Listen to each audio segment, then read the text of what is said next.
Hey, hey y'all. Okay, so part three of self-reg. Okay, part three. Part three. Maybe in January I'll do a giveaway. I'll do a giveaway for this book, so you will have it. It's a great book, a lot of great information in it. Okay, so let's just dig right in. You all do have a cheat sheet now. Yes, yes. I cranked that sucker out for you all, and hopefully it's pretty straightforward. In my opinion, it covers all the main points and the things that we've been talking about over the last 2 weeks. This week, we're going to talk more about the specifics of how you as a parent can help your child and how you as a parent can help yourself to work through the challenges of developing self-regulation. Okay, so that's where we're starting today. We're starting with 10 lessons for parents. 10 lessons for parents. All right, so one, parents, you need to look for cues and patterns. Okay, so I do want to jump back because in the steps, right, you need to understand how to tell the difference between misbehavior and stress behavior, right? And this ties into step one, looking for cues and patterns, because you're going to say to yourself, okay, well, how do I know the difference between when my child is misbehaving versus when they're just under a high amount of stress and they need some help right now? So the clearest answer that's provided is if you ask your child, why'd you do whatever, right? If they're able to give you a reason, it doesn't have to be a great reason. Most of the time it's not, but if they give you a reason, then they were probably aware, and I should say maybe mindful to some extent of what they were doing, and that might count as misbehavior. Now, if you ask them why and they look afraid, they seem highly agitated, they look confused, distressed in some way, or they're just having a hard time even making eye contact with you, then there's a good chance that you are dealing with a stress behavior. And that is where you now need to begin to, pick up on those cues and look for patterns, because, most of our kids are on some type of routine. And even when they're not on a routine, we kind of know how they act before and after they engage in certain things. So, for example, my son, whenever he plays his video games, I started noticing when I would ask him to come off, he would just get like very irate and irritable immediately, very resistant, whiny. And as I started to see that pattern, then I knew, okay, this is something that needs to be addressed. This is a problem. So that's step one. Step two, keep focused on the target. Keep focused on the target. And what is meant by this is you need to stay focused on practicing self-regulation for the sake of self-regulation, not for any other reason. Okay, not for any other reason, but to improve the self-regulation. There are benefits to self-regulation in other areas of the child's life and of your life, right? But you need to stay focused on doing self-reg for the purpose of being able to manage your stress, manage your emotions, develop a greater degree of control over your bodily functions, for lack of a better word. Okay, stay focused on that target. Don't get distracted. Don't come up with other primary reasons for doing this. It's so that you can better help your child manage their stress. You can better manage your stress. Okay, and in turn be able to relate more effectively in your world. 3, proceed gradually. It's a gradual process. It's gradual. And so, as much as you might, you know, you want it to go quicker, it takes time. It takes time, it takes patience, because you're constantly learning and adapting as you're learning these new patterns, as you'll see as we go along. Okay, it's a process. 4, get excited when they initiate. So what that means is you want to celebrate these opportunities when your child is able to initiating, meaning they're self-aware, when they express a degree of self-awareness of their own and then take the steps to bring themselves back to a place of calmness. That's celebration worthy for sure, because that is ultimately the goal. You don't want to have to be with your child as they grow at each stage and be the one to have to tell them, hey, you're hyper aroused right now. Hey, you're too excited. You need to do X, Y, Z. The goal is for them to be able to notice their own cues and behavior changes, and then begin to take the steps that they know will help them to come back to a place where they're calm, where they're able to make sound decisions, where they're comfortable interacting socially. That's what's meant. Get excited when they can initiate this process for themselves. 5, expect the unexpected. So what that's meant is, cues and patterns help, but sometimes what you think will work in a situation won't work. And sometimes you'll do something that you're pretty sure won't work, and it does work. So what is meant by that is just be open and flexible, because it's not 100%, right? Every child is different. Different situations will call for different reactions. Will call for different techniques to help with this self-regulation process. So it's not cookie cutter, and even when you think you have a good routine going, continue it, but be open to the understanding that it's not going to work every time.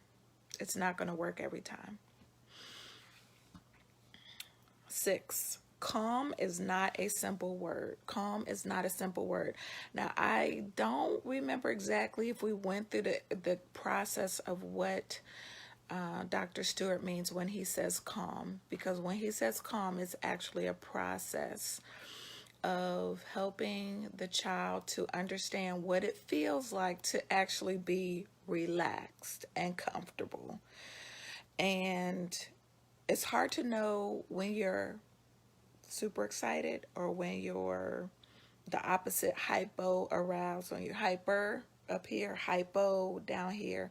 It's hard to know when you're in those states if you don't understand what it feels like to be relaxed and calm. And you probably notice, I notice as well for myself, that this is very true. And for parents, our lives can kind of be hectic, and you could be stressed all day and not even realize how tense you are until maybe at the end of the day where you get a neck cramp, right? Or your arm is so achy, right? Or your back is achy. Like the tension from those muscles has been building a day or days, and you don't even realize it until you finally stop or you try to do something. Your body is like, no, no, no. Similar situation with calm.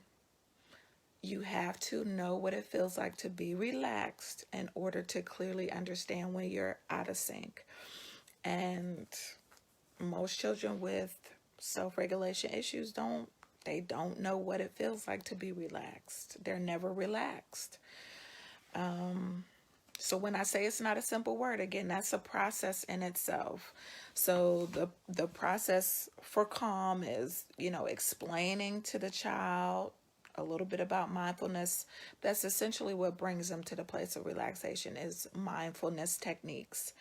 Again, every technique, is not going to work for every child. And some children require things other than maybe a straightforward mindfulness exercise. Most of the exercises I'm aware of are breathing related, right? Or they involve some type of muscle tightening and loosening. Or they involve some type of guided imagery where you are, mentally thinking about a happy place, doing activities in this happy place. Those are the three different types of mindfulness exercises that I am most familiar with. And they, some degree of that should be helpful to your child. So to help teach them how to relax, we would have to explain a little bit about the mindfulness technique and how it can help. You do have to make the conversation age appropriate. Then you need to make sure the child is comfortable, right? Next, you need to help them to focus on the technique. You need to try to eliminate any distractions while they're going through this mindfulness process. You need to then make them aware of the connection, right? So as they're doing the mindfulness, you're helping them to make the connection between the exercise and how it makes their body feel. How is their mind? Are their thoughts quieted? Is their body relaxed? Is the anxiety going down, right? And it just has to become part of their routine, part of their daily routine, right? So they will learn to do these mindfulness exercises daily, and the goal is to get to the point where they know what it feels like to be relaxed. And in turn, they'll also know what it feels like when they're not relaxed, and that will trigger their brains to say, okay, we need to get ourselves back to a place of calm, and we know how to do that. All right, so back to 10 lessons for parents. I'm on number 7. Don't get too deep, right? Don't get too deep. Don't get too scientific about it. Don't go into any really deep conversations about this process. Try to keep it as simple and as stress-free, right, as you can. Just don't get too deep. Just don't. 8. It's never too early or too late to do self-reg, okay? As long as you have life and breath and you have the opportunity to, I would say regularly interact with your child enough to kind of teach them the strategies they need, you're good. You're good to go. So it's never too late. It's never too early, because I will say I wish I had known now what I wish I had known what I know now earlier on for some of my children, because, my son, this would have benefited him when he was much, much smaller, right?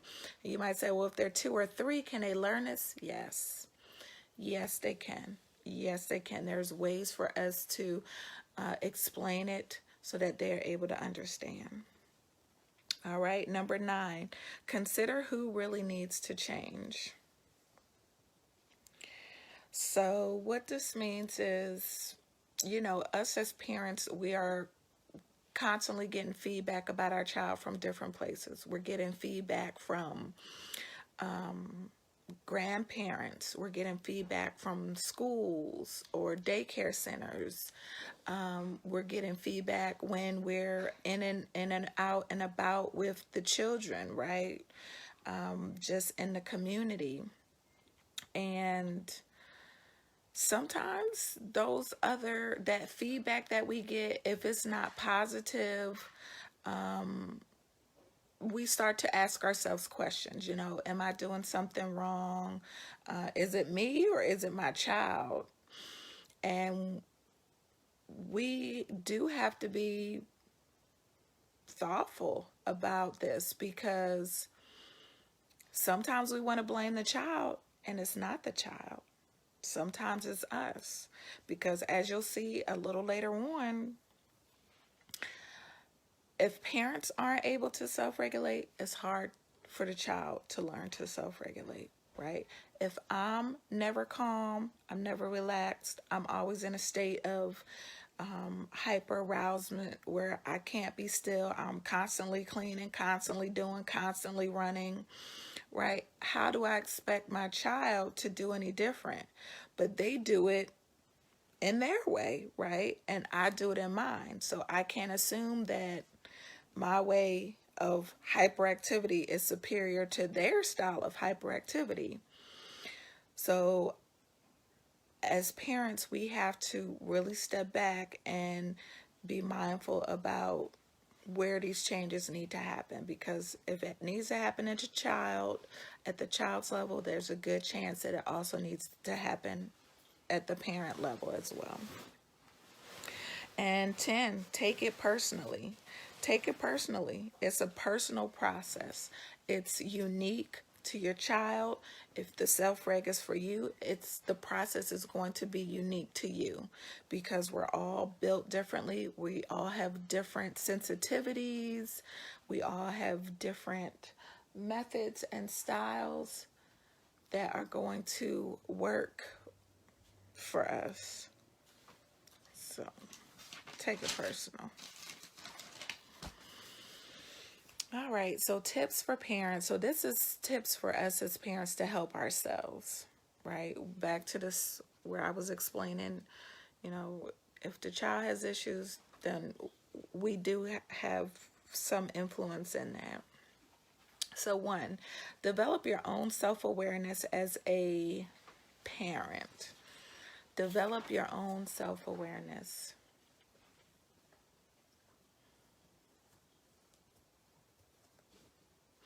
I'm just pausing here for a moment because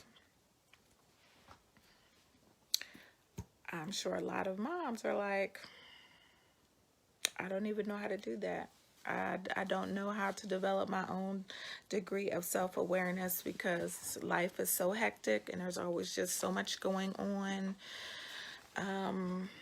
I don't get time to myself. When I do get time to myself, there's a million things that I'm trying to knock off of my to-do list. So we could probably talk a little bit about developing our own self-awareness, but I think I'm going to reserve some of this conversation for another time. But yes, developing your own self-awareness as a parent. So one way that you can do this is to follow the calm process, right? To follow the calm process for yourself. Start doing mindfulness activities, or meditation, another name for it. Mindfulness exercises, meditation, breathing exercises, the 3 that I mentioned before, breathing exercises, muscle tension and relaxation exercises, or some form of guided imagery to help you to learn what relaxed feels like. Another way for parents to develop greater self-awareness is to figure out where your sensitivities lie. I'll give you one example. Me, I can be sensitive to noise. I have 4 kids, okay, and they can be noisy, but I am sensitive to a lot of noise, and especially in the cooler months, like in the warmer months, we'll be outside. That's what we do. I enjoy it. We'll go outside. It's fine. But when they're cramped up in the house, the weather is bad. Oof, oof. That's all I can say. I don't want them in front of the TV for hours and hours on end because that affects their mood negatively. But at the same time, there are times where I cannot handle a lot of noise. So, being aware of that is important because that noise, then it does something in cuckoo caca in my brain, and then I start fussing at my kids and they start looking at me like, who is this lady? I don't know you. It's no good. It's no good. So, like, that's one of my sensitivities. One of my biological domains is sleep. I am also sensitive to sleep. I can't just do 4 hours. I can't even just do 6 hours a night, people. Like, I am a solid 8 to 9 hour a night kind of person. And when I don't get that on a regular basis, it's not good. I also have trouble handling caffeine. So it's not like I can just, you know, take some coffee in the morning and be okay. That's not me. I don't work well that way. So these are things that I have to become aware of and be mindful of during different seasons with the children. And you can do the same. You can go back through the notes and look at each of the domains. Some of them may not be terribly clear, but biological is pretty straightforward. Your, energy level, that's sleep, nutrition, right? Are you eating at regular intervals, right? If my blood sugar drops, ooh, it's gonna be ugly. It's gonna be ugly. Ooh. Right? If you go to the emotional domain, are you the person who just experiences very strong emotions, right? And then you add children on top of that who may also have strong emotions, and the two of you are, going back and forth at different points. You need to be aware of that's a sensitivity for you. Maybe the cognitive part is an area of sensitivity. Mental processes, right? Memory, paying attention, that might be something that's difficult. Processing information, some people are not quick thinkers. They need time, they need longer times to process. So I'll be honest, sometimes, my kids will throw things out to me and my brain I just cannot respond as quickly as they're throwing information out at me. And on days like that, it's usually from tiredness for me. But like I said, then it's affecting my cognitive functioning. And so now we have a double problem. The social domain, right?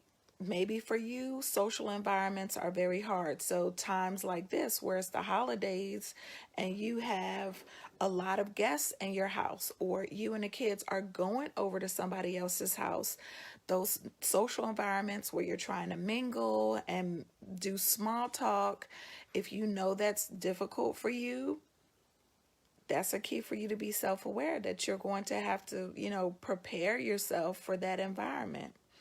The pro-social, if you have issues with, I don't think, I think a lot of these may not be as difficult for moms because I think just by nature, once you become a mom, it might be a hard process to kind of switch gears from being self-centered to other-centered, but I think most moms are able to make that switch. But whether you are or not, the pro-social category deals with qualities of empathy, selflessness, engaging with others, sacrificing for the needs of others. So you may, I do know of moms who have issues in this area. They're like, it is really hard for me to just give. It's really hard for me to be so mindful all the time of this other little person. And it's okay. It's okay. But you know that that's an area that is more challenging for you. So, going back to tips for parents, developing your own self awareness. So, you can review the 5 domains, see where you tend to be a little more sensitive. And that's a good starting place. That's a good starting place for developing self awareness. Secondly, you need to create the conditions that support optimal self regulation for you. The way I understand this is your home needs to be set up so that you can function optimally. I shared with you that I don't do well with a lot of noise. Now, where we live, we don't have a basement. They don't do basements in this area. So when the kids are stuck on the inside, it's a problem. Now we have a playground set in the backyard. They have all kinds of outside toys so that I can send them out and they have stuff to do, right? That's part of my setup to help with the noise issue. But when they have to be inside, we also have board games, right? We have things that they can do. I don't want to say just to keep them quiet, but to allow them to play without so much noise. Another thing that is set up in our home that helps me is having my own quiet space to go to. Just when I know that I feel stressed, I have that place to go. It could also be a number of different things that you set up. I know I have a notification in the middle of the day that reminds me to do a short meditation. And that's because usually around like 2 o'clock, that's when my energy just like goes, that tiredness kicks in, and the meditation is just an opportunity for me to mentally regroup and help me until I get my second wind, which is usually like between 4 and 5 in a day. So I hope that's a few examples to help you understand how you can create conditions for optimal self-regulation for yourself. It's being aware of your own needs and figuring out ways that you can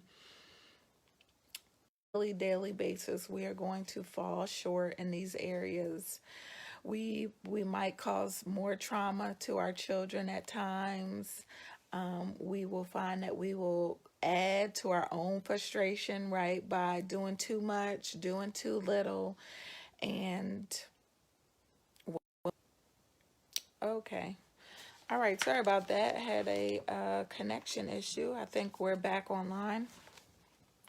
Aim for calmness. This is step 1, 2, 3, 4. Aim for calmness. And we've talked about this. Calmness is aim to remain in that place where you are relaxed.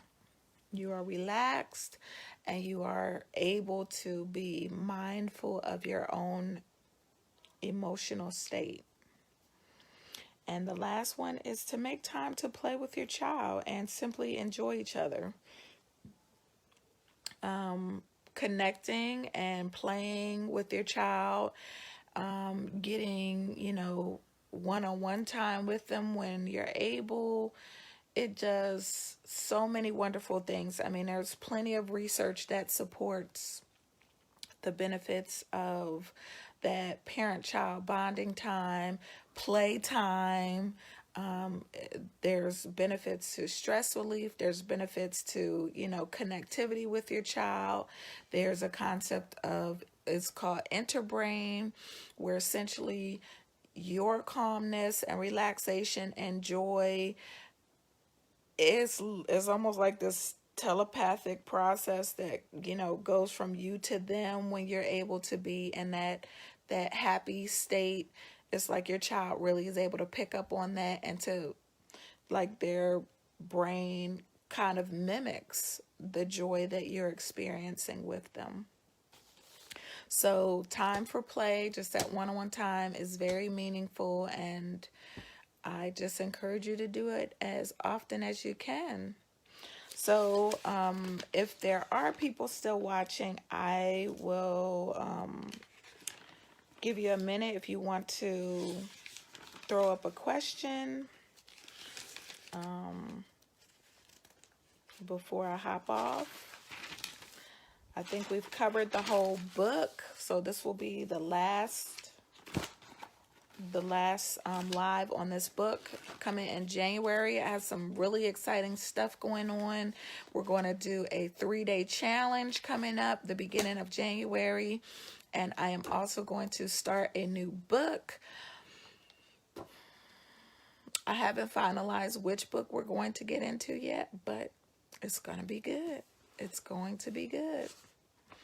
All right, so if there's no questions right now, I will bid you adieu. Sweet dreams. All right. Thanks for joining. Bye.